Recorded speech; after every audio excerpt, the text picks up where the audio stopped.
கடலூர் மாவட்டம் சிதம்பரத்தில் இடைவிடாது பெய்யும் மழையால் மக்களின் இயல்பு வாழ்க்கை பாதிக்கப்பட்டுள்ளது. மழையில் நனைந்தபடியே பள்ளி கல்லூரி மாணவர்கள் சென்றனர். அதிகாலை முதல் நீண்ட நேரம் காத்திருந்த கட்டுமான தொழிலாளர்கள் வேலையின்றி மீண்டும் வீட்டிற்கு சென்றனர். ஏற்கனவே பெய்த மழையால் ஏற்பட்ட வருவாய் இழப்பிலிருந்து மீளாத சூழலில் மீண்டும் மழை பெய்வதால் சிறு குறு வியாபாரிகள் கவலையடைந்துள்ளனர். விடாத மழை பெஞ்சிருக்கிறதுனால ரொம்ப பாதிப்பு அதிகமாக இருக்குது.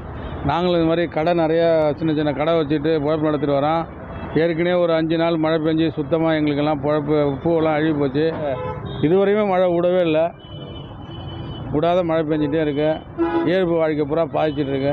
கொத்தனார் வேலைக்கு வரவங்களாம் காலைல 4 மணிக்கு வந்து இதுவரையும் உட்காந்துட்டு வேலை இல்லாமல் எல்லாம் திரும்பி போயிட்டுருக்காங்க. நனைஞ்சிக்கிட்டு பஸ்ஸு கூட காசு இல்லாமல் எல்லாம் போயிட்டுருக்காங்க. செய்திகளை உடனுக்குடன் தெரிந்து கொள்ள உடனே சப்ஸ்கிரைப் பண்ணுங்க.